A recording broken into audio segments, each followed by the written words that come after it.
Hey there, Foster Care Nation. We wanted to open up a dialogue and talk with some of the listeners a little bit and just see what you guys have to say. We have a voicemail line. It is at 413-FOSTER-3. That's 413-367-8373.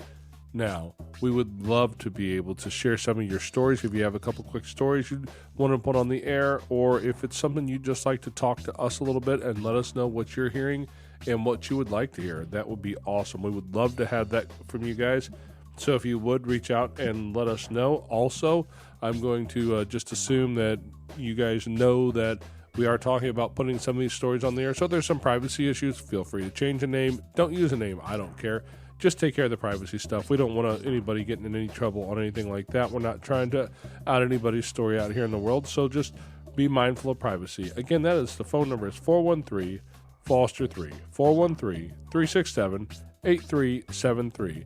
Thanks a lot, and we hope to hear from you soon. You can forget a lot of things, Foster Care Nation, but never forget this. You're listening to Unparalleled Studios. I signal. Foster Care Nation, listen up. This is Foster Care and Unparalleled Journey. strength for the powerless, courage for the fearful, hope and healing for wounded hearts.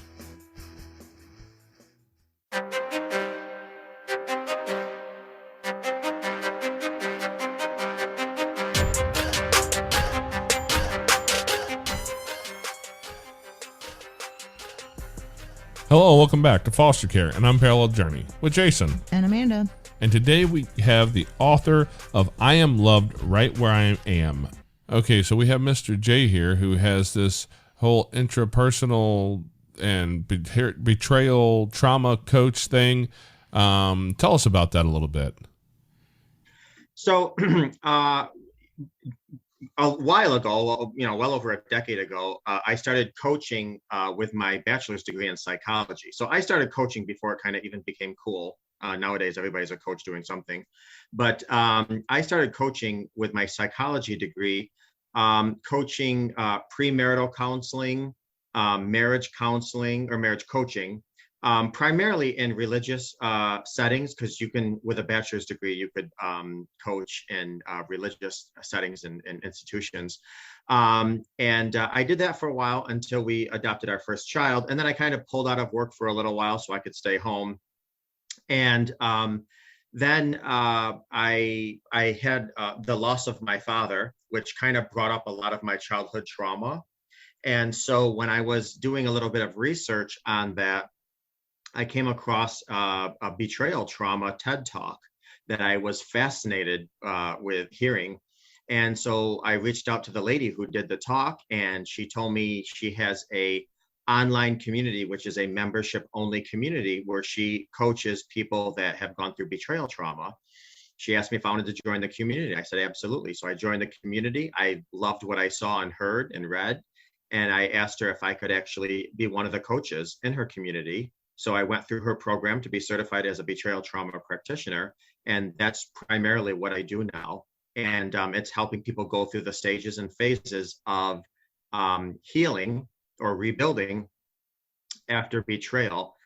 Keeping in mind, a lot of people assume betrayal is a spousal betrayal, but betrayal can come in any form, fashion. You can get betrayed by your boss, your neighbor, your father, your parents, your children. We could even betray ourselves. How many times have you heard people say, I've exercised and I meditated and I did all my all the smoothies, and I was still diagnosed with breast cancer. You could still think, geez, my body betrayed me, or my creator betrayed me. So betrayal can come in any form and fashion, and betrayal has its own unique set of circumstances other than, say, non-betrayal trauma. Well, and you also mentioned that you were a foster parent for a number of years as well, right? Yeah, we got into the foster program and probably did it for about 5 or 6 years. Had some wonderful experiences, certainly had some challenging experiences. One of our children was adopted through the foster program. So we've had quite the roller coaster with fostering. Well, anytime I hear somebody talk about trauma and fostering, I'm just going to assume that you know a decent amount about trauma, because even if you didn't, if you're a dummy like me who went to college like over a decade ago and took classes in maybe IT, it doesn't mean that you didn't have to get like an experiential PhD in trauma, for sure. That's part of what we've learned the hard way, because when we first started doing this, nobody was really talking about that a whole lot. And nowadays, it's pretty common to hear people talk about that because it's a really big part of this. So, can you tell us a little bit about how some of that head knowledge and probably even heart knowledge over time, in your experience as somebody who's working with people and helping people work through betrayals and that sort of thing, has helped you become a foster parent, and what that did as you walked through that? Um, certainly, I think everybody that goes into foster parenting wants to absolutely be sensitive, wants to come to the table with patience and compassion, and just simply do your best. As the majority of people know that went through the foster system, there are classes you take and things like that, but very little prepares you for some of the cases that you might take on. So probably I think a lot of my trauma education has helped me, to be honest with you, maybe just be a little more creative. We had a little girl come in one time, and they did not let us know that she was sexually violated with the previous foster home. So they did not let us know that. And when I went to give her, she was, I think, 3 or 4. When I went to give her a bath, she just lost it. And I was clueless because, this was one of our first sibling groups cases. And I had no clue what was going on. And so she was screaming for her older sister, to come in. And, so long story short, I just told her, I said, listen, I'm going to put a blindfold on. And I actually put a blindfold on. And I said, I want you to just take my hands and help me take off your clothes. And then you can turn around and tell me when you're ready. And I'm just going to put you in the bathtub. That's all. And then after that, I'm not going to touch you. I'm not going to touch you. Unfortunately, even though she was close with her older sister, by foster regulations, the older sister could not be in the bathroom with her. So there was a lot of things to kind of navigate. Anyways, so when I had her in the bathtub, I just put a lot of soap in the bathtub. And then I told her, I said, pretend you're a minnow or a dolphin and sharks are coming after you, because what I wanted her to do was kind of kick the water so hard that, kind of cleaned herself, because she didn't know how to clean herself. And certainly I was going to keep my promise to not put my hands on her to help her wash or anything. So anyways, long story short, after weeks and weeks and weeks, it got to a point where we were in the bathroom, she was coming in there holding her arms up for me to take her shirt off, and she could care less because I built that trust. So I think it just really getting creative and really having patience to build that trust over time is crucial. Yeah, that trust is a difficult one to build a lot of times. Not every child is willing to do that, depending on their level of violation. No, absolutely, absolutely, and it's individualized with every child, and with every case and situation, because as you may or may not know, something could even trigger that child. The look on somebody's face, the smell of somebody's cologne or perfume, their words, their behavior. So, like, every situation is so ridiculously unique. Fostering doesn't necessarily come with a handbook. And even if it did, it wouldn't cover your unique situation. We had a 18-year-old foster kid here. Okay, I apologize. He was 17, about a month away from being 18. And he got here, and the protocol is he has to see a doctor within like 48 hours of them being placed in your home, through the foster system. Well, the night he was here, he got a stomach bug. So it was 2:00 in the morning. He's got his shirt off, hugging the toilet, getting sick. I'm calling the the foster program, which it's 2:00 in the morning, nobody's answering.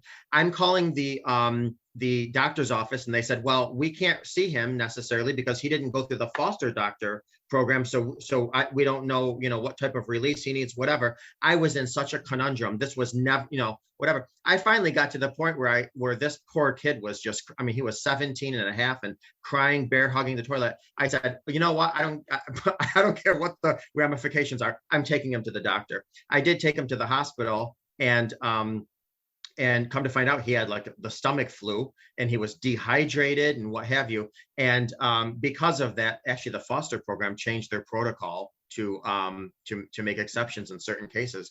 So like I said, even if it does come with a handbook, it doesn't come with every unique situation in that handbook.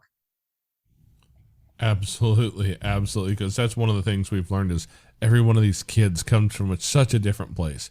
You have no idea who's walking into your house. No idea. We've had brand new little ones show up with very little trauma who were just happy. I'm thinking baby Carl here, right? He was a happy little camper. Happiest baby you've ever met in your life. Pretty close anyways. But Frankie might have been happier, but just super easy. Like all you had to do was pick him up, and you had a smile that brightened any room, and like that one was super easy. We look back on and Carl's our name for him. He's not his real name, Mm-hmm. privacy stuff and all in place. But Carl was just a super easy kid. And then we had A, and we have to, and in order to make him feel safe to go swimming or anything like that, we would have to draw on his body, cover him in tattoos, and that was his armor. Every kid is different. Absolutely. And every child that comes through the foster care system, no fault of their own, has trauma. There's trauma when you are taken away from your family, because when you're with your family, that's what that's your normal. Kids don't even realize that, this isn't what happens at the house next door. Yeah.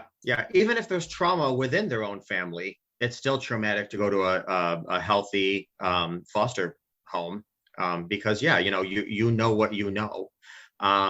We have 2 young kids, and I used to our 5-year-old doesn't remember the foster, but our 11-year-old does know a lot of the foster kids and remembers. And I used to tell him all the time, think of you being taken out of this house right now and being brought into a brand new house. The smells are different. The looks are different. You have no idea what's going on. And if you came from a house of abuse, you have no idea what's going to happen when the lights go off at night. There was one little girl who just insisted on sleeping with us. She and that absolutely cannot happen. It would not happen, and whatever. And so now we have my spouse is an attorney, and his office is right outside our bedroom. And so the only thing I could come up with, and I asked the caseworker, I said, can we put a mattress in the office? It's right outside our bedroom, And she said, yes, if if that would make her feel, and she wanted all the doors open, and she wanted to sleep as close to us as possible. Another thing too is we had a foster kid here who loved it here. And as a matter of fact, we got along so well. I have a very dry sense of humor. And we had a foster kid here who was 12, and he had a very dry sense of humor too. And he was such a good kid, such a respectful kid. And, he'd always tell me, oh my gosh, I want to come live with you guys. And, I'll never forget when his first meal here, he said, where am I sitting? And I said, what do you mean, where are you sitting? You're sitting at the table with all of us. And he said, because usually all the kids sit at the little table in the corner. I was like, oh, no. You're going to sit right with the family, whatever. Well, when he finally, he was here for a couple of weeks, and he was allowed to call his biological dad, and his biological dad found out that we're a same gender family. And his dad absolutely caused ruckus and insisted that he be removed from the home. So again, there's so many things that you just don't come with a handbook that you have to deal with on a case-by-case situation. Hey there, Foster Care Nation. We'd like to take a quick minute to step out of the podcast here and ask you guys for a little bit of support. If you could share an episode with people, friends, in a group, with family, anywhere where there's somebody who would like to hear this. Also, if you'd like to join us and support our mission, a couple dollars a month would be really helpful. You can find us on Patreon at patreon.com/fostercarenation. Now back to the show. So again, there's so many things that you just don't come with a handbook that you have to deal with on a case-by-case situation. The people that, we're in the middle Missouri, right? So we're in the middle of the country, and I'm just going to say that same gender thing, it's less of a thing here than it used to be. But it's still present. We tend to be less progressive than the coast for sure. I know you're over there, upstate New York, so you definitely live in a different world than we do. But that's a big thing for some people. Like, if you were to hear that in our small little county out here, you would probably hear you'd hear the eyebrows raise. How about that? Well, we could take some eyebrow raising. I have thick skin. That's the thing. Loving homes for children. That's what we're doing. It doesn't matter who our spouse is, what gender. We're creating loving homes for children, and some people let the other things get in the way of that. Yeah. Basically that's what it comes down to. I don't have to tell you guys, well, I don't know, maybe, but like the foster program is so overwhelmed and overflowing here that you have a lot of foster kids actually sleeping on sleeping blankets in the civic center, which is the foster building downtown.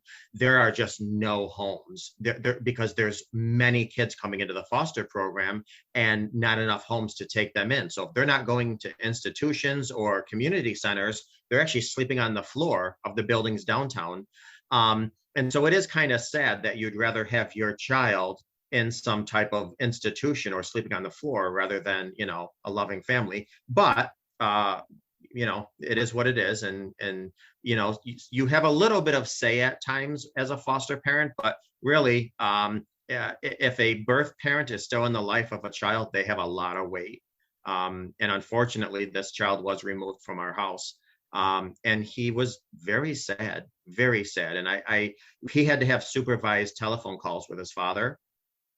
And I remember him saying, hey, Pops, there's a big pool here and I get fed like never before. And I have my own bedroom and it's huge. And, he just kept going on, and the father was just screaming, I want you out of there. And I won't repeat half the things he was saying, but it was just kind of sad what he was putting in his kid's head. Yeah, it's amazing how many people, can get so tied up on their own biases that they forget that their first goal is to take care of their family. Yeah. Yeah. It's a good indication that may be a reason why maybe the kid was in care in the first place. Quite possibly. Yeah. Especially with the verbal toxicity I was hearing through the phone. Holy cow. Yeah. Well, and that's the thing that's so hard as a foster parent to hear, because you really don't have much control over that. We've had plenty of cases where visitation was so traumatic.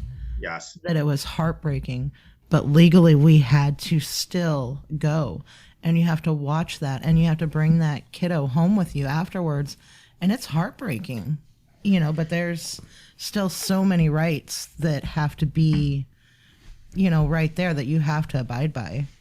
Yeah. I've had kids hold my legs and scream, please don't make me go. And then what happens is that, and it's so out of your control, but kids don't understand policies and protocol and laws and all this other stuff. So what happens is that, when kids do come back to you, and God only knows what happened while they were away, now they're looking at you like you didn't protect me, when like you did all you could within your realm of reason and rights. So, now you got to rebuild that trust again just for it to be broken again next time they're mandated to go on a home visit. Yeah. Now I'm curious, what brought you guys into the foster system? What made you decide? Did you have your own journey with adoption or foster care in your childhood, or was it just something that you felt led to do? Well, so I'm going to tell you, my background is psychology. I've worked with kids all my life. I have a huge family. I have a huge Italian family. I have 113 first cousins, so I have a huge family. And I was very, always around kids, always around people and families. And your daughter's adorable. I just can't stand watching her right now. I want to squeeze her. Anyway, my spouse, however, he's an attorney, very to the point, all about logic and facts, not too much about emotions. So when we adopted our son, which was a perfect, flawless adoption, I mean, the most amazing, perfect, flawless adoption ever. I mean, our birth mother specifically chose us because we were a two-dad family. So we had the most perfect, we were in the room when our son was born. My spouse cut his cord. 2 days later, we all kissed and hugged and went our separate ways. And that was the last time anybody talked with the birth mother. It was an amazing adoption. Well, 4 years later, we wanted to have our son have a sibling. So we moved because we were living in DC at the time. So we moved here to upstate New York, which is where I'm from originally. And we tried to get into the adoption agencies, but they were just moving at a glacial speed. And I didn't want my son to become a grandfather before he had a sibling. So I told my spouse, I said, why don't we keep our options open for the adoption agency, but let's also go into foster to adopt, because I think number one, we'll just have more pokers in the fire. And so, we'll certainly help a lot of the kids that come in, a lot of the kids that need help. We have the space. I mean, we have a 6-bedroom house. I mean, so we have the space. We have, 2 acres, a huge pool. We have the space to accommodate many children, which we did have many sibling groups, sometimes up to 5 siblings at a time in our house. But anyway, so he was a little apprehensive at first because he was like, well, I just have a feeling I'm going to get close to the children and then it's going to be a heartbreak when they leave. And I said, well, that's what's going to happen. Yes, that is absolutely what's going to happen. He was like, well, I'm not ready for that. So anyways, it took about 18 months to get him on board, but finally we did. Then we had to go through that, 12-week program of the foster paperwork. And, it's funny because one of the processes of fostering with paperwork is you have to write down every address where you ever lived. And I think my spouse had 2 addresses on his paper. That's it, just 2. I had to have an additional sheet of paper. Like I moved like probably 46 times growing up. So it was ridiculous how many addresses I had to. But anyway, so halfway through the training, our social worker was at our house to do yet another home inspection. And she said, wait a minute, if you guys are trying to adopt a baby, I would stop the process now. That's not going to happen. You're not going to adopt a baby. That's just not going to, you might adopt, 5, 6, 7-year-old who maybe has some attachment challenges, but you're not going to adopt a baby. We're like, okay, we're fine. Let's, even if we don't adopt, it's fine. We're still going to foster because there's a need there. No problem. Anyways, what wound up happening is that we got certified in late August. In early September, we got a call from the hospital saying, we have a baby girl here. She was just delivered. Her birth mother signed a waiver. She's up for adoption. If you guys want her, come get her. It was like ridiculous. We actually were in the paper for the quickest adoption in our county's history. Wow. Yeah, that almost never happens. Yeah. Yeah, so we were beyond blessed. But it's interesting because, we had a 5-year-old at the time who, even though he was in a bigger bedroom, his nursery was all blue. All blue, all boy, stereotypical, whatever. So, man, we went from the time we hung up that phone call, within 45 minutes, that nursery went from all blue to all pink. Yeah. Well, we have lots and lots of boys, but as you can tell here, we have one super pink little girl who's been hanging out with us for a minute, and we know that experience because we were what, like 3 or 4 days out from the phone call we got till she was in our house. So yeah, so her story's not written, so that's why I still refer to her as baby girl. So she's a person, but I don't want to throw her name out there for obvious reasons. But that's quite the surprising challenge when you find out that quickly that, hey, you're on this page for this thing here. So yeah, that's most of us are all told you're not going to see a newborn. You're not going to see an infant. you're going to get lots of teenagers who and they did literally the day before called me about a teenage boy who was less than a year older than our teenage daughter. And I smiled and said, yeah, no, can't do that. Sorry. But we have a wide age range here. I mean, we're 6 months and in the house up to 16 and, 3 other children that are out of the home. So we currently have 8 kiddos with baby girl staying with us. So I have to ask, are you guys done? Are you going to continue? Where's your heart leading you? Yeah. So I think when both of our kids started school, and our daughter has just very slight sensory needs and issues. I think when our kids started school and the time and attention that I wanted to give our daughter to, for her sensory needs, and then I was thinking of getting back into work at the same token, with my coaching. I think we said, you know what, we did this for about 6 years. I think we're good. The other thing too is there's always a balance. There's a balance with so many things, but there's always a balance of showing your children the importance of helping out everyone. It's very important. I wanted to show our kids it's very important that you open up your home and you do for others and you help others. At the same token, you have to be very careful the type of child you bring into your home, because you need to protect the children that are in your home. And so, I became such a light sleeper. I mean, I could sleep through a bomb before. Now, in the middle of the night, if I'm in REM sleep and a pin drops in the kitchen, I'm like, what's going on? Because when you have, kids in the house, you have to be extra diligent and careful that anything can happen at any point. And it could take a mere second. And, our son at the time was like 6, and we had 2 other boys at the house that were also 6. So I think 2 of them were allowed to share the same bedroom, but according to the foster protocol. So I had to just absolutely make sure, like, oh my God, 24/7, an eagle eye on them. So I just figured, I think after 6 years, I think, we helped a lot, and we helped a lot of kids and families. And what is absolutely amazing is there's still some families out there, 2 particularly, that probably once or twice a year get back to me and say, just want to let you know, so-and-so misses you, so-and-so talks about you, thank you for everything you did. And that's great. That's a great feeling.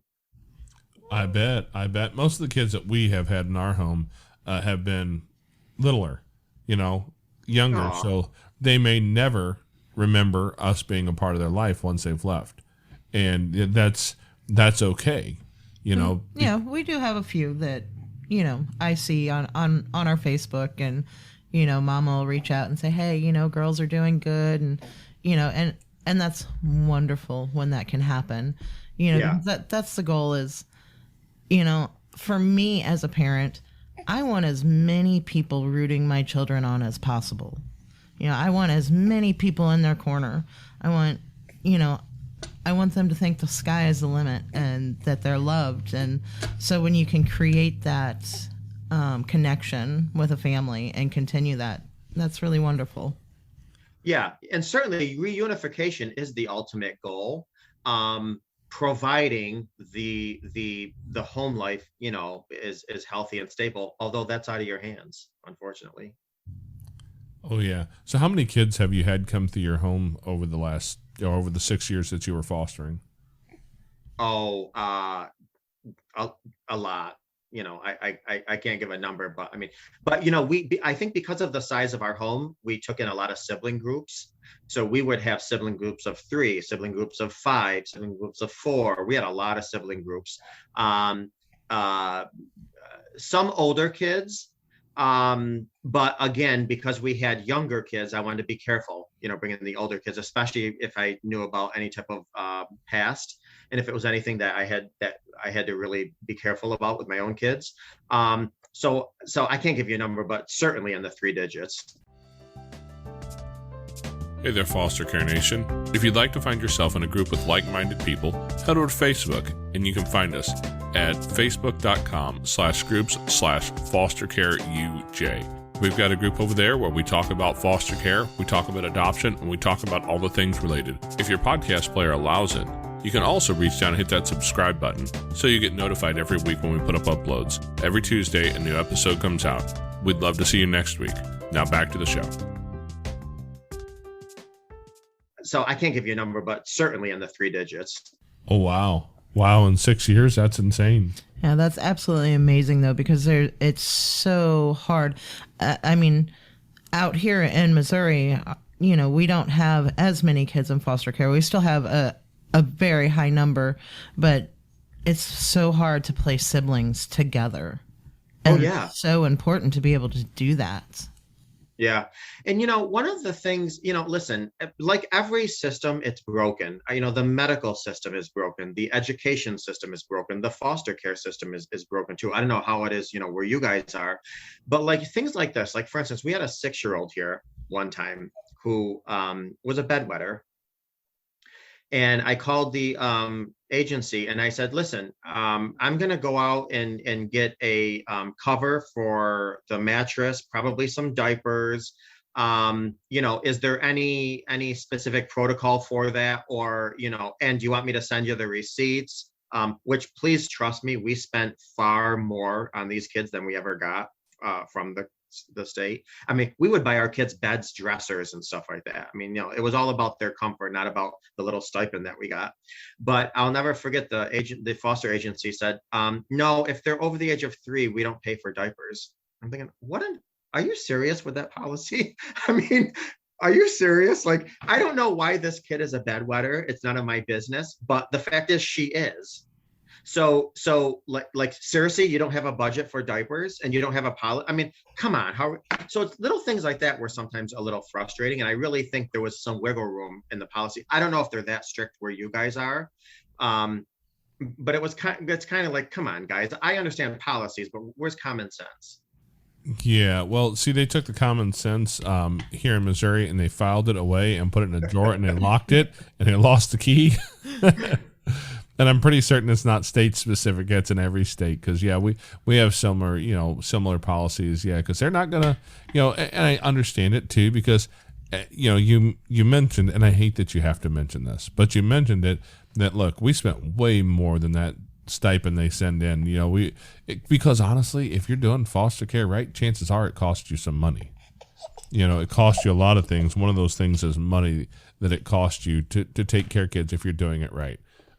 If I haven't looked at the numbers recently, I think Missouri is the second lowest reimbursed state in the nation, and I want to say that it is somewhere around $250 a month. Oh, my wife just yells $236 and change as she takes the crying baby away from the microphone. So yeah, if you can raise a kid on that much money, you're doing really good, and you're much better with a budget than any part of the government is at that point. Nobody does this stuff for the reasons of getting rich and is a decent human. Because if you are trying to make money on this, you're not a decent human because you are not treating the kids the way they should be treated.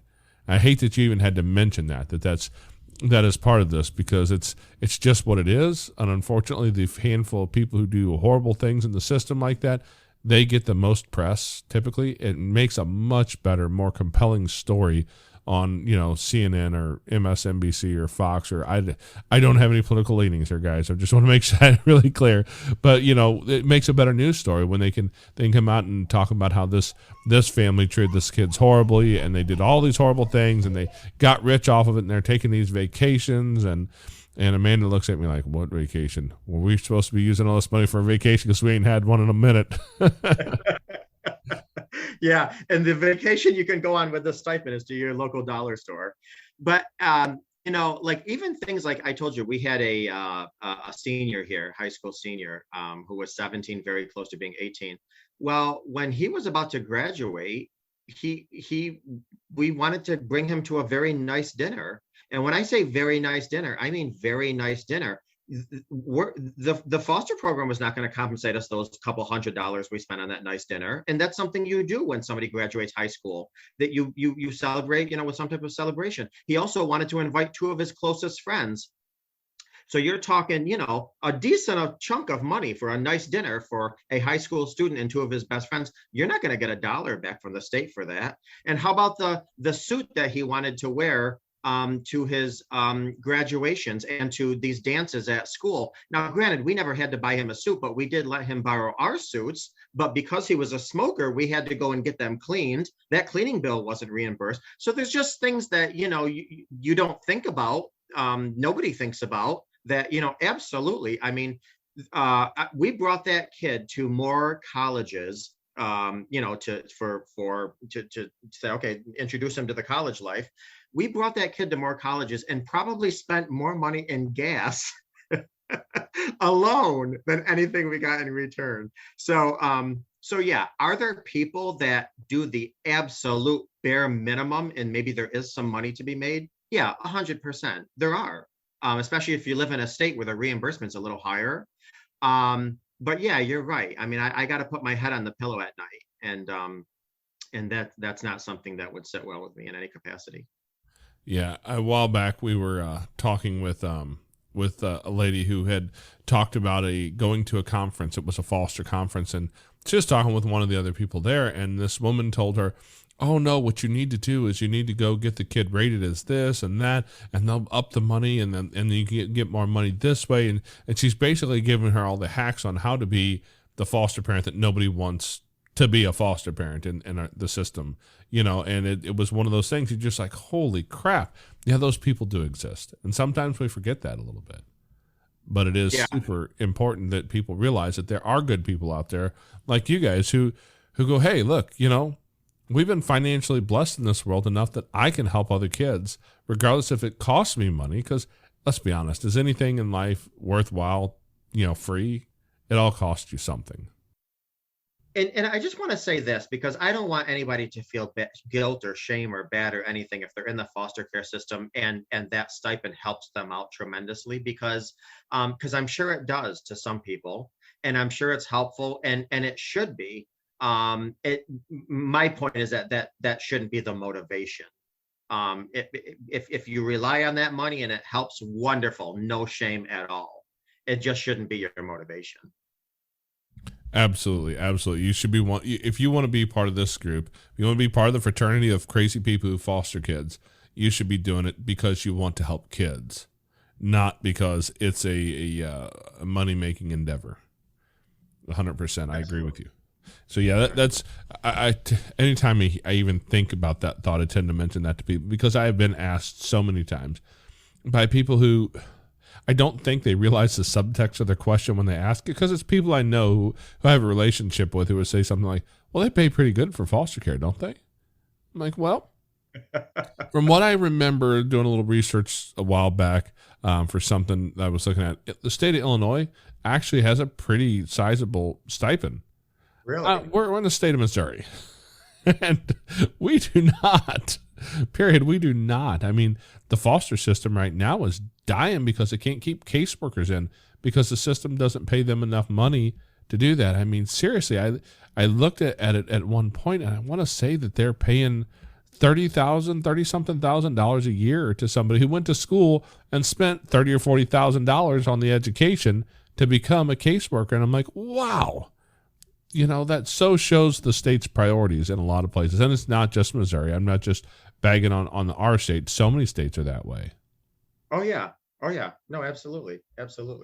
Yeah. I mean, I don't know what Illinois does. And I'm glad they do that because, think about it. When somebody comes into your home, there's so much that's not even thought of. I mean, when we have kids here, that's extra electricity, it's extra heat, lights, and gas, it's extra laundry detergent, it's extra stuff that you could I guess you could itemize it and break it down, if you're that anal, whatever. But there's just so many things that, I mean, and by the way, I mean, even just the when we had the teenager here, holy cow, talk about snacks and food and things like that.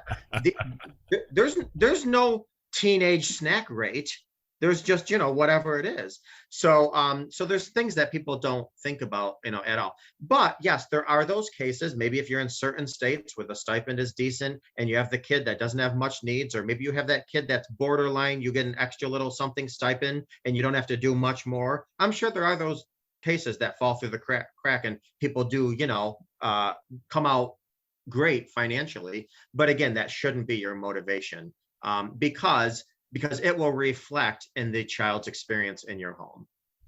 Yeah, because at the end of the day, we're here for one reason and one reason only, and that's to take care of kids who aren't from hard places, to help build an environment where a kid can begin to heal from some trauma that hopefully you had no part in causing.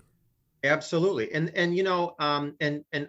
it's nothing's the kid's fault. The traumatic home that kids come from, it's not their fault. The ridiculous policies that the foster system has, it's not the kid's fault. The lack of the decent stipend or support you get from, whatever, it's not the kid's fault. And I think you have to keep that in mind, is that, it's not the kid's fault.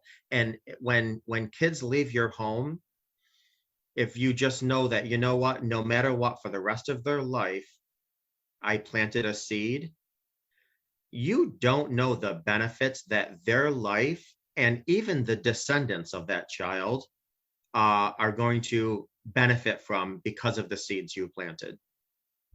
Oh, yeah. Yeah. I hate to say this with Amanda off taking baby in the other room because it might gain me a brownie point or two here, but I'll tell you the truth. There was an old guy, Ray Finley. He was in the church that I grew up in, and where I had lots of issues with that particular group of folks. Ray was a good man.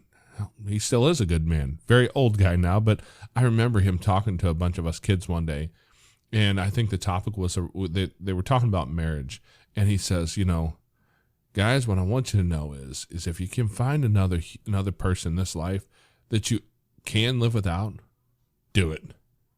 When you find the person that you can't live without, that's the person you marry. And that one little piece of advice, I'm going to say, I'm not going to run across names because I don't want anybody getting mad at me. I don't know if any of them listen, but there was a handful of girls' names in my life that I'm glad I learned to live without. I'm just glad I learned to live without them. And when I found my wife, like I knew, like that thought went through my head. Okay, I know what I'm doing now. And all that stemmed out of an older guy who spoke some truth and planted a seed in my heart 20 years prior and helped me to walk forward and just change my life forever, because I was that kid who probably would have ended up with the first girl I know that would say yes instead of the right person. And it took me a long time to find that right person, but those are the seeds that you can plant in this world. Absolutely. And those are wonderful seeds. Unfortunately, there's also the opposite seeds that some people plant that affect and jade and hurt people for a lifetime as well, which has subsequent, negative ramifications throughout generations as well. But no, absolutely. One of the nicest things, I think, we had a 14-year-old kid come in one time, and he was from a Christian family. We're also a Christian family. We're very, very big Bible believing, church going family. We're not zealots. Our head is not so much in the clouds. We don't know what's going on earth, but we do eat, live, and breathe the Bible. And I'll never forget the foster kid one time told me, I was born and raised in a Christian family, but I never knew what true Christianity was until I lived here. And that was probably the best compliment a child could ever give. So in going with what we're talking about, I'm so glad that we planted some seeds to give him a source to fall back onto in time of need in life, because there will be times in life when you need a strong source. And I'm glad that we planted some seeds where he can say, like, you know what, I remember A, B, and C, and I'm going to rely on this. That's going to be my source. Yeah, that's a huge thing for a kid, especially when you get to those teen kids, when they can see that and realize that, and you can speak into the teenage mind, because as we all know, teenagers are a little insane some days. Oh yeah. I say that with the risk of my daughter being standing outside my door. She just poked her head in a moment ago, and she's a full-blown teenager. Lordy. She's a great kid. I don't have any complaints, but she's a teenager. She can be crazy sometimes. And having those voices in your head that said positive, helpful, loving things, you know, that's what will make a lot of difference in a kid's life. Because one of the things I had a guy tell me, I think it's 100% true, is that voice in your head that has all that negative self-talk. And, you know, he probably sounds different in your head than mine, but I bet you it sounds a whole lot like the people that raised us. All those negative voices. We have that responsibility of writing the child's inner critic's voice. And I can't count how many times I've heard something that came out of my childhood somewhere, and I was like, holy crap, I can't believe I just even thought that. Like, that came out of that one person who said that one thing when I was a kid that hurt me so much, and that's where it came from. And being able to write that voice in an entirely different way, especially, I mean, the idea that somebody can come to you and say to your face that I never knew what Christians were until I met you. That's huge, man. Yeah. You know, there's an old saying out there with what you were just saying, is when you are raising your children, you're also helping to raise your grandchildren. Because, you know, we raise our kids a certain way, and kids come into this world, you know, on a blank slate for the most part. And what we teach them is going to be their guidance, and that's how they're going to raise their kids. And unfortunately, I wish I could say I was the best parent, but there's been plenty of times I fell short. Plenty of times I fell short. And I'm sure that I'm going to see it come out with my kids raising my grandchildren. But you know, parenting is trial and error, and you do the best you can. You know, I'll real quickly, I'll tell you one of the quick lessons I just told our son a couple months ago. You know, he'll be 11 in about a month, and for probably the last year, I was telling him, I said, you know, buddy, you're soon to approach puberty. And I was talking to him all about puberty, because I want him, first of all, I want him to hear it from me first before the schools. And then second of all, I wanted him to just understand that everything's natural, whatever. Well, do you know, Jason, recently I sat my son down and I said, you know, Luke, and that is his name. I said, you know, Luke, I'm going to tell you something. I apologize. For months, I've been talking to you about the physical manifestations of puberty, but I've left out all the emotional, the mental, the psychological, and that's probably more important than hair under your arms. So I said, you know, sometimes if out of the blue, you all of a sudden feel like you're in a lull, or a depression hits you temporarily, or you have a mood, or you're wondering why you're thinking the way you are, feeling the way, it's because your amygdala, which is the emotional part of your brain, is growing at twice the rate of your frontal cortex, which is your logic side. So I wanted to tell him a little bit more about the emotional aspects of puberty, because fine, everybody gets hair under their arms and on their chest and so forth, and that's great, fine and dandy. But when a kid is going through all of these moods and these mood swings and these emotions, and they don't understand why, they start to internalize and personalize, and it starts to affect who they are. And the teen years are already difficult, you know, having pizza face and kids making fun of you and all this other stuff. So I just wanted to tell him, you know what, there's far more to puberty than just hair under your arms and on your chest. Yeah. It's funny you mentioned that. Just the other day, I had my first conversation with a about to be 9-year-old about just kind of like, hey, things are going to change in the future. Like we're always growing, and just kind of beginning that conversation, because it's so important to know that, you know, I let you in on a little secret, and I don't think I've ever shared this on the podcast before. And I'll share it with Amanda not here, because she has a hard time not laughing at me when I tell this story. But I never had the birds and bees conversation with my dad. My dad wasn't going to talk about that. That wasn't his thing. So the birds and bees conversation that happened in my house growing up involved my mom and I sitting in my room, and she had 2 socks that she brought in to create a model, if you will. And it lasted about 30 seconds. And you can only imagine just how traumatized my poor young brain was trying to figure. I'm like, holy, like, what just happened? And Mom, if you listen to this episode, don't get too mad at me. But the truth is, it's like they were doing the best they could with what they had at the time. And I get that. I bet good money neither one of them had a very healthy talk with their parents either. and Yeah. we're trying to change that. Yeah, two things, and I always say, because I tell my spouse, his name's Eric. I say Eric all the time because he grew up in an extremely conservative, Asian family, and they just, I don't think he ever heard his parents say "but" before, and so sex talk conversation is just absolutely, it's a complete 100% discomfort. And one of the things I say is, listen, even if, which by the way, Jason, I think you know this, we have to get out of the mentality of having, quote, the talk with our kids. I think it should be an evolving conversation always. Amen. I just talked with Luke yesterday, my 10-and-a-half-year-old, about periods and menstrual cycles. Like I think we got to get out of the habit of, okay, son, I think it's time we sit down. Let's have a cup of coffee. And let me tell you about the birds and the bees. No, this should be an evolving conversation. And much more important than that, your children need to see your comfort level, which is hard because our generation, we didn't have that conversation. We learned about it on the streets or in school or what have you. So I mean, I happen to be very, very comfortable with my background talking about this, probably more comfortable than I should be, but our kids are absolutely going to sense our energy level, the quiver in our voice, the lack of eye contact, and then it's going to send a message of, shame or discomfort with them. So we got to be very careful. And number one, not just having the talk, number one, and then number two, being so confident in our own sexuality and knowledge and all this other stuff that we just talk about it like we're talking about, watering the garden and the tomatoes and the bananas. Yeah, it's funny you mentioned that.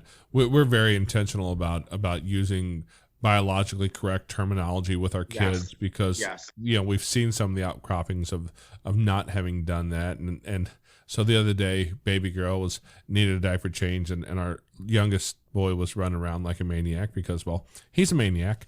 We love him, but he's a maniac, and he runs through the room as my wife is changing a diaper, and all of a sudden he goes, "Oh, Mommy, oh no." She goes, "What?" I said, baby girl, mind you, something happened to her penis." Mm-hmm. And it's one of those moments like you just kind of caught off guard, and she's like, "Oh, no, buddy, here's the thing. Like, this is part of the difference between boys and girls. Boys have a penis, girls have a vagina." And it was a conversation that she wasn't really expecting, obviously, in that moment. It just kind of jumped up. But it's the beginning of that conversation, like, hey, there's some stuff. We're going to talk about some stuff over time. We're going to discuss how this is different, but just as part of conversation. And I like that idea. The ever-evolving conversation, it just doesn't really end. I mean, I guess at some point it ends because somewhere in my late teen years, my parents and I stopped discussing things around biology and sex and stuff like that. But yeah, and my son and I stopped talking about those things too, because once he was married, like, he's got this stuff figured out to the best of my ability. I don't need to give him any more advice on the biological side of it. I'll talk to him about the emotional side of it and all that other stuff. But yeah, it was one of those moments though where it's like, yeah, this is just a conversation that every parent should be having with their kids from the beginning. Obviously age appropriate, because we're not going to step off into any of the real physical side of it, other than, hey, we're just different, and it's so healthy to do that, as opposed to like just hiding the fact that you kind of know that boys and girls are different, and that's it. Yeah. And I think, what studies show is best is when a child asks you a question, you don't go above and beyond and you don't reduce it. You simply answer the question, just like you're answering, what do you want for lunch? And if they have more questions, you have more answers, but that's it. You don't go above and beyond and you don't reduce it. You just answer the question as is. I ended my little chat with Luke yesterday by saying, buddy, listen, I understand there's going to be times you might be uncomfortable coming to Papa, asking me some questions, but I'd much rather, and I said, I'll tell you what, let's make each other a promise. You promise you'll come to me with any information that you have instead of hearing it from your friends, and I promise to never lie to you about that information. So, because I don't want him to get hit. I mean, holy cow, there's so many myths out there and mistruths and fallacies. And I heard them growing up, and it really makes people do things that they shouldn't do prematurely, and simply because of a lack of information. Yeah. And all I can say is how lucky are your children that they're being raised by at least one parent who has knowledge and experience in that psychology place, who knows how to help people, who's taken that time to educate yourself to where you can have those conversations in a healthy way. And I think a lot of us weren't raised that way. So we don't even have the don't know that we don't know. Yeah. Yeah. I even, I actually just last week, I wrote to my child's, because he's in 5th grade, and in the spring, they're going to have the sex ed class. So we do have the option to pull him out. I don't think we're going to. I think we're going to let him go ahead and have that sex ed class. But I did write to the teacher and I said, could you send me your, the outline of what's going to be taught? Not that I'm going to challenge it at all, but just because I'm going to go ahead and have a conversation with my son on anything he may or may not know. So he's comfortable with that material before he walks into the classroom. Yeah, that's a great idea. It's one that when our older kids were younger, we never even thought about that. To be fair and honest, we have kind of 3 generations of kids. We have the bigs, they're all in their 20s. The middles are teenagers, and the littles are all, on the younger end. And what that's given us is this distinct ability to really see where we messed up on the first go round and on the second go round. And I always laugh and say these young ones, they don't know how good they're going to have it. We're going to be like old pros because most of us don't. We find out later how we messed up. And now it's really interesting to have a conversation with. I had one just the other day with my 21-year-old son, and he opened up about some stuff from when he was a kid and how this affected him or that affected him, and it gave us some talking points. And for me, it's great education to go, oh yeah, maybe we should be focused on some of that. Pay attention to that as these other kids come through this situation, and it's really beneficial for us. So, I'm just going to suggest that you make sure you get you guys at least like 6 more kids. Something, I'm going to tell you something, and I hope I don't offend you or anybody listening. I love my kids like you would not believe. And my little girl is my heart, but girls are from a whole nother planet. Oh my Lord. Like if my daughter was my first, she probably would have been my last, because I don't know if this is gender specific or child specific, but when my son was younger, he would just say, hey, daddy or papa, I want a drink. That's it. We'd give him a drink, case closed.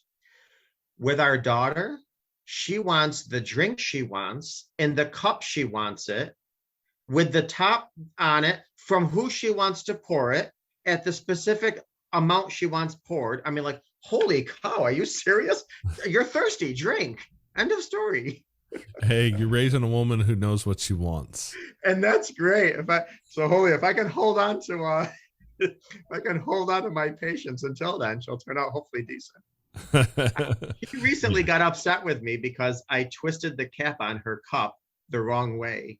And I told her, I said, Sylvia, I'm left-handed. I can't put the top on with my right hand. I'm left-handed. I mean, I can, but I'm going to look awkward. She's like, that's not how you put on a top. I said, well, it's how a left-handed person puts on a top. That's awesome. Yeah. Sometimes, you just can't argue with a kid of that age, right? It's one of the things I've talked with about my daughter a lot. My 14-year-old daughter is that, hey, do you realize you're trying to argue with a 4-year-old? You can't win an argument with a 4-year-old. Stop trying. Yeah, no, their world is their world, and it's the world they live in. And the world they live in, everybody's right-handed, or at least my daughter. Yeah, just take her to the mirror and say, watch me in the mirror. I'll do it right that way. Yeah, no, that's so true. And it speaks back to that uniqueness of every child. Every kid has a different experience. They have a different life. They have different traumas. They have different things they consider wins or victories. And it's up to us to figure out how to help them navigate through those hard places and get at the end of it, hopefully, to a place where they're a responsible, healthy human being. Yes, that is the goal. and try not to let so much of the trauma that you've experienced in your adulthood spill out over your kids when you're parenting. Oh yeah. That's a big thing that Amanda and I talk a lot about, because she had a very traumatic childhood, And so sometimes in our home, almost all of our kids have a pretty healthy trauma story. I mean, there's like murder and drugs and addiction and kid addiction, newborn. Like there's a lot of deep trauma that comes into our house.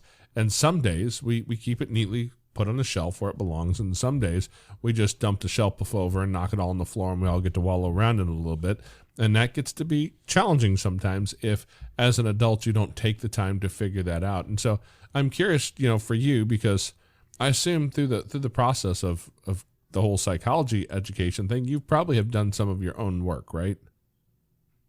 You mean on a personal level? Yeah, on a personal level. Oh, Lord. First of all, absolutely. And second of all, that never ends. Yes, I mean, I've spent decades, journaling, praying, personal reflection, reading, my own therapy, that's your own personal growth is like going to the gym. You gotta go. Even if you are at a point where you're relatively healthy and you're fit, you gotta go to maintain. So, I still journal to this day. I still obviously pray to this day. There's things that you have to do just to maintain your sanity, because if not, we have defaults. I remember probably, and this happened just a couple of weeks ago, I really lost it with my son. It was just one of those days, and I lost it with my son. Now I moved out when I was 14 years old. I had my own apartment. I quit school in 6th grade. I had to get jobs to pay rent. And my son's going on 11 years old. And he was constantly complaining about his doing, I call them contributions. I don't call them chores. I call them contributions.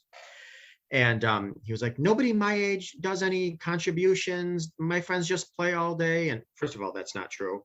But he was just arguing me to the point where I blew up, and I said, do you realize I was virtually paying rent at your age? What are you talking? Do you realize how blessed you are in life? So yeah, if you don't heal the trauma of your past, you will unnecessarily bleed on everybody who doesn't deserve it in your future. Well, first off, I want to tell you you're wrong, that those kids do not do that kind of stuff. Trust me, all my kids have told me their friends don't do them either. So apparently, no, yeah, that's what I'm saying. Every child does chores. Well, like I said, I call them contributions. But yeah, but when kids go to school and they're like, oh, I don't do this and I don't do that, and I have this kind of game and I play all day, kids don't share how they do chores and contributions, so other kids don't realize that they do them. But all kids do chores and contributions. Yes. Yeah, it's kind of reminds us of how we've structured our lives. You look at Facebook or Instagram and see all the lovely filters and all the highlight reels that people put up there. And we look at someone else's life and it looks like theirs is so much better than mine. Well, listen, I just spoke at a school recently, and one of the things I talked about was the dangers of comparison on social media, because anxiety and depression has skyrocketed, especially during this pandemic, because the rates of being on social media have skyrocketed, and especially teens. They listen, you and I can maybe look at Facebook and we can say, okay, yeah, I understand you're on vacation right now, you're posting pictures of all the beauty, but what happens in between these pictures, when you're losing patience with your kids, so we can contextualize all that. Teens, they just say, they're comparing their dinner with what's on Facebook, they're comparing their homes and their lives and their vacations and their bodies. And this increases anxiety and stress and depression and tension and stuff. So, social media is wonderful if you could get a hold of it, but once it gets a hold of you, then it becomes dangerous. Amen to that. Because social media is one of those things we grew up without, and I think I'm thankful for that. Yes. It's a cool place to connect with people from your past, or connect with family who lives a distance away, but if you use it for the comparison, the whole reason of comparing your life to others, man, it's going to make you feel miserable the whole time. Yeah, and one of the things I heard, and I thought this was great, it's like social media is wonderful because it brings people that are far close, However, it also brings people that are close far, because so many times we'll have family come over, and these are family that live out of the state and out of the country. And after the hours of how are you doing, pats on the back, miss you, what's going on, everybody's in the living room scrolling their phones. So yeah, social media can bring people that are far close together, no doubt, but it could also bring family that are close together further apart. Absolutely. Absolutely. Well, Jay, I'm glad you came in here today to tell your story, because you guys have an incredible story to tell about a lot of kids. I thought we had a lot of kids, but a lot of kids that you've been able to help, and can't imagine the number of journeys that you guys have affected, and what that little piece of legacy will be for you guys, 100 years after you're gone, that the world will be different because people like you exist. And I just want to thank you for taking your time and telling your story and helping other people see what this whole thing really is about. Thank you, Jason. And I appreciate you giving me the time on your platform. And I just want to say, if anybody's contemplating going into the foster program, you have such a tremendous amount of growth, personal growth, and appreciation and understanding for the world around you. And you're absolutely right. I always say that we should try to live not for our first life, but for our second life. And what I mean by that is, our second life is the life of all of it's what's coming to fruition from living our previous life. So, all the kids that you benefited, all the stories that you did, everything that you did in this life, live for the life that of the benefits of your second life, which is everything you left behind, the legacies, the traditions, the affirmations, yada yada. Absolutely. I appreciate that. Okay, Foster Care Nation, thank you for listening to Jay's story. Now take his knowledge and wisdom to heart so you can create love and healing in your family and community. Be sure to come back next week. We have new episodes every Tuesday. If you would like to share your story as a guest, you can reach us at jason@fostercarenation.com. You can connect with other like-minded people on Facebook at facebook.com/groups/fostercareuj. Don't forget, we have an account over at Buy Me a Coffee. It's like a virtual tip jar where you can help us fund our mission for as little or as much as you want. It's at buymeacoffee.com/fostercare. The links to everything are in the show notes in your podcast player or at fostercarenation.com. And as always, You are so super awesome. I think you guys are cool. Yeah. Thank you for listening. Thanks. Unparalleled Studios. Hey, Papa, guess what? What? I need new clothes. Baby needs new clothes. Where do you think we could go find some cool designs to wear? Oh, I think I have an idea. I mean, we've got some awesome designs for people to wear. Oh, I didn't think about that. You go over to our website. What is that one again? It's tpublic.com/fostercarenation. Yeah, I think we got t-shirts and tank tops and hoodies and sweatshirts and baby onesies. They don't have any dad-sized onesies there, do they? I don't think so, but the baby onesies are super adorable. Yeah, they are. I think we got some kids' hoodies and short sleeve t-shirts, long sleeve t-shirts. Maybe we should go over there and check it out. Where's that again? It's over at TeePublic, right? Yeah. Foster Care Nation? Yeah, teepublic.com/fostercarenation.